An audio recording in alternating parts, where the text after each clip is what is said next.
Radhe Radhe students, welcome to NS classes. Let us start question number 3 of real numbers. Important question हम कर रहे हैं। Question number 3 क्या है हमारे पास? The HCF of 85 and 238 is expressible in the form 85m minus 238। Find the value of m। वो क्या कह रहा है इस क्वेश्चन में कि इन दोनों नंबर का जो HCF है उसे किस फॉर्म में शो किया गया है? 85m minus 238। तो हमें यहाँ पे m की वैल्यू फाइंड आउट करनी है। क्लियर? तो हम क्या करेंगे, सबसे पहले 85 का और 238 के प्राइम फैक्टर बना के इनका HCF फाइंड आउट करते हैं। ठीक है, तो यहाँ पे देखिए ये 5 की टेबल पे जा रहा है। 5 1 जा 5, यहाँ पे 3 बचे, 35 बन गया। 5 7 जा 35, 17 इज अ प्राइम नंबर, तो 17 1 जा 17। 85 के फैक्टर हमारे पास आ गए 5 इंटू 17। ठीक है, नाउ 238 के 2 1 जा 2, यहाँ पे भी 2 1 जा 2, 1 लेफ्ट रहा, 18 बन गया। 2 9 जा 18। ठीक है, फिर यहाँ पे देखिए 17 17 7 जा 7 7 जा 49, 4 7 1 जा 7 और 4 11। ठीक है, जानी यहाँ पे 17 7 जा 119, तो यहाँ पे 7 1 जा 7। तो 238 के हमारे पास फैक्टर क्या बन गए? 2 है, 7 है और क्या है? 17 है। ठीक है, अब हमने क्या निकालना है? HCF निकालना है दोनों नंबर का।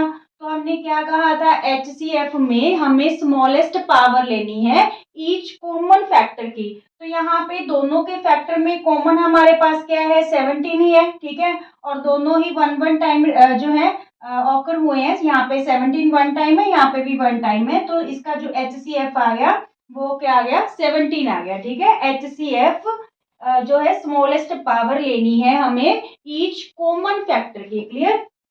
चलिए देखिए, HCF 17 आ गया, पर ये भी हमें किस फॉर्म में दे रखा है?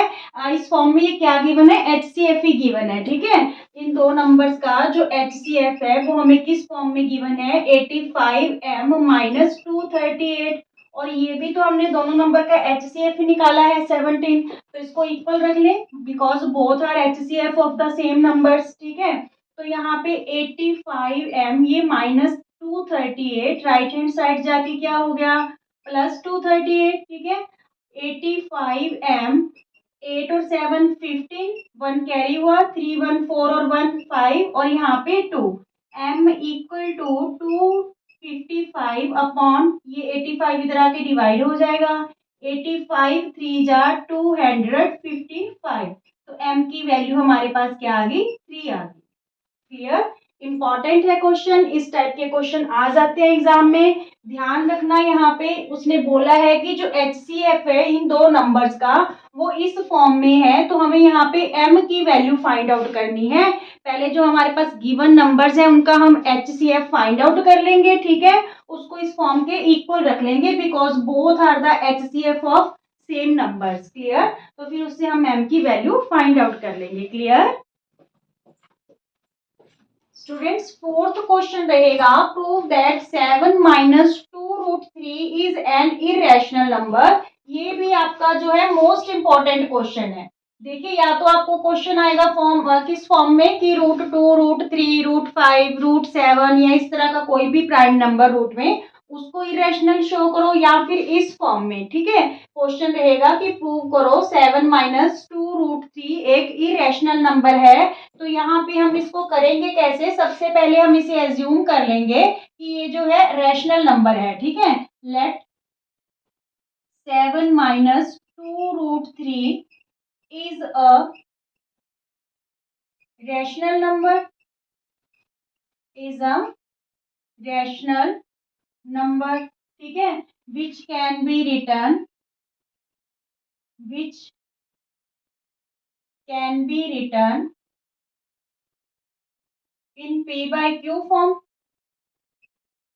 in P by Q form where P and Q are integers and Q is not equal to 0. ठीक है, चलिए अब हम क्या करें? 7 माइनस 2√3 हमने एक रैशनल नंबर माना है, इसलिए हम इसको क्या लिख दें? P अपॉन Q की फॉर्म में लिख लें। ठीक है, अब हम क्या करें? 2√3 को इधर ले जाते हैं, प्लस का हो जाएगा, और P अपॉन Q को इधर ले आते हैं तो ये माइनस का हो जाएगा।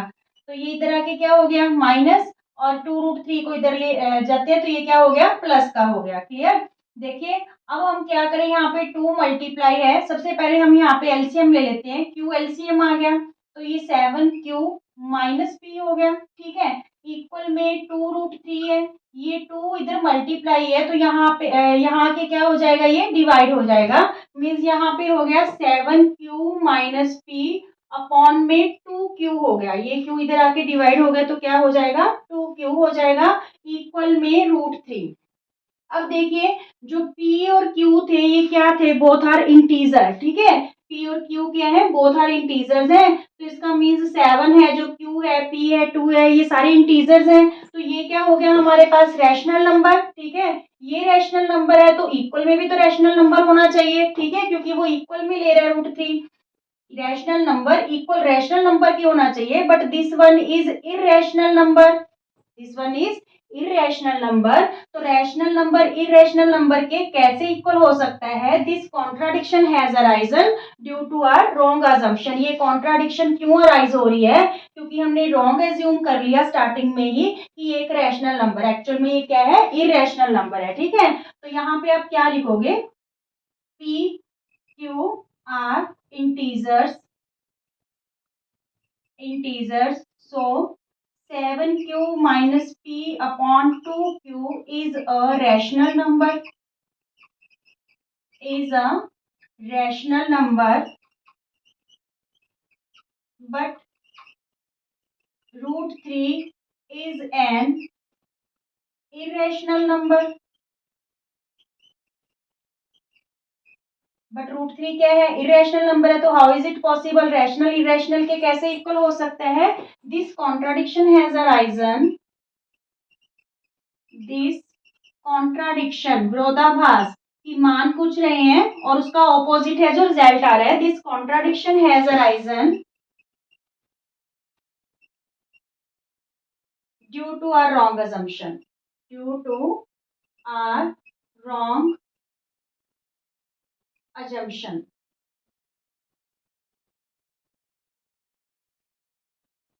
So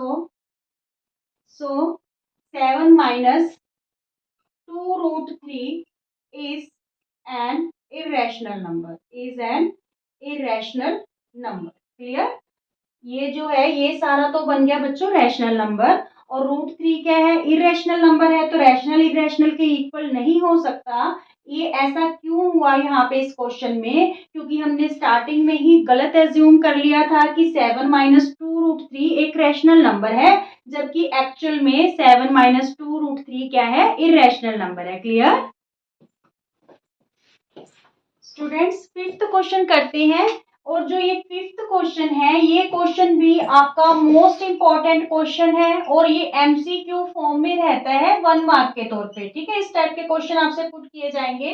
क्वेश्चन क्या है, if two positive integers p and q can be expressed p equal to 18 a raised to b raised 4 and q equal to 20 a raised 3 and b raised 2 where a and b are prime numbers, then find the LCM। यहाँ पे जो p और q है वो इस form में given है, हमें a और b क्या गिवन है, प्राइम नंबर्स है, तो हमें दोनों नंबर्स का क्या फाइंड आउट करना है, LCM फाइंड आउट करना है। सबसे पहले देखिए जो LCM है वो होता क्या है, प्रोडक्ट होता है किसका, product of greatest power, product of greatest power of each common and uncommon factor, uncommon factor. Clear. Product लेनी होती है ग्रेटेस्ट पावर की, चाहे वो कॉमन फैक्टर हो चाहे वो क्या हो, अनकॉमन फैक्टर हो। ठीक है, दोनों ही लेके चलेंगे। तो यहाँ पे देखिए 20a³ b², ये किसकी है, q के हैं, और p के हमारे पास p नंबर क्या गिवन है, 18a² b रेज्ड 4। तो इसके हम बच्चों प्राइम फैक्टर बना लेंगे। सबसे पहले देखिए 18a², ये a और b तो प्राइम नंबर है ही। ठीक है, 18 के बनाते हैं। यहाँ पे p को हम कैसे लिख सकते हैं, देखिए 2 3 जा 6, 6 3 जा 18, a स्क्वायर b रेस्ट 4। ठीक है, इसको हम पावर्स की फॉर्म में लिखें तो यहाँ पे 2 इंटू 3 की पावर 2 हो गया, into a rest 2 b rest 4। ये हमारे पास p है जो प्राइम फैक्टर के तौर पे हमने इसे एक्सप्रेस कर दिया। ठीक है, नाउ q हमारे पास है 20 a क्यूब b स्क्वायर।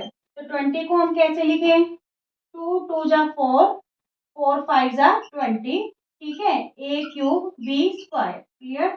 और फिर हमें अगर इसको पावर फॉर्म में लिखेंगे तो कैसे लिखेंगे, 2 की पावर 2। ठीक है, यानी 2 रेज्ड 2 इंटू 5 इंटू ए क्यूब इंटू बी स्क्वायर। अब हमने क्या लेना है, एलसीएम लेना है दोनों नंबर्स का, LCM of P and Q.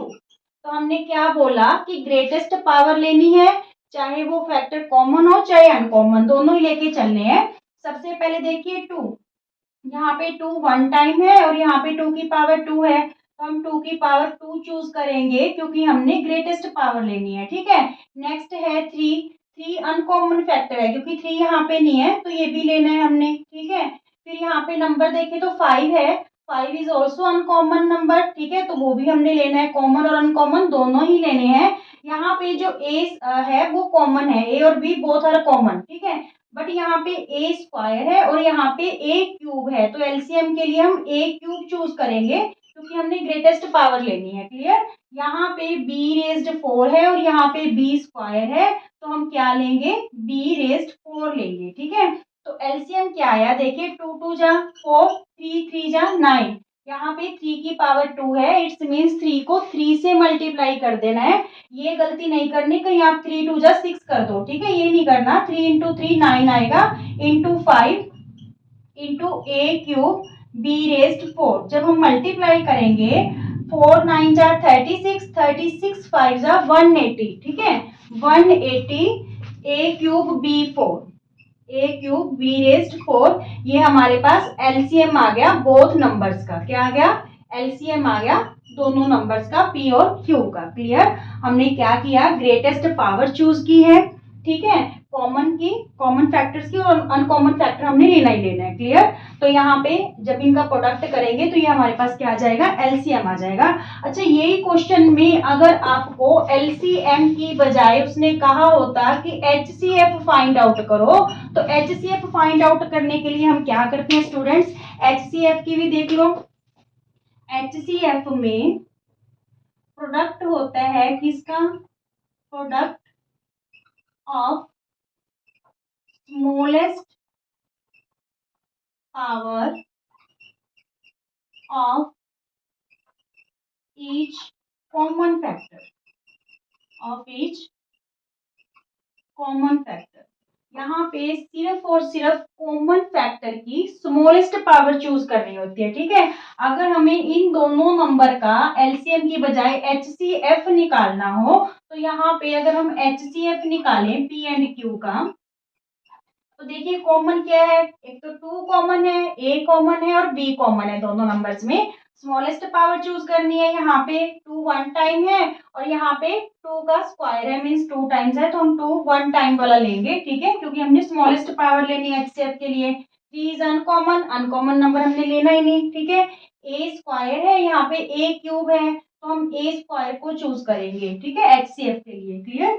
Be raised 4 है और यहाँ पे बी स्क्वायर है, तो हमने स्मॉलेस्ट पावर लेनी है, इसलिए हम क्या चूज करेंगे, बी स्क्वायर। तो इस केस में जो एचसीएफ है 2a स्क्वायर बी स्क्वायर, इसका क्या आ गया, एचसीएफ आ गया। क्लियर। ठीक है, एचसीएफ में आप स्मॉलेस्ट पावर लोगे सिर्फ और सिर्फ कॉमन फैक्टर की, जबकि एलसीएम में आप प्रोडक्ट करोगे ग्रेटेस्ट पावर का of each common and uncommon factor का। Is it clear? Okay, thank you.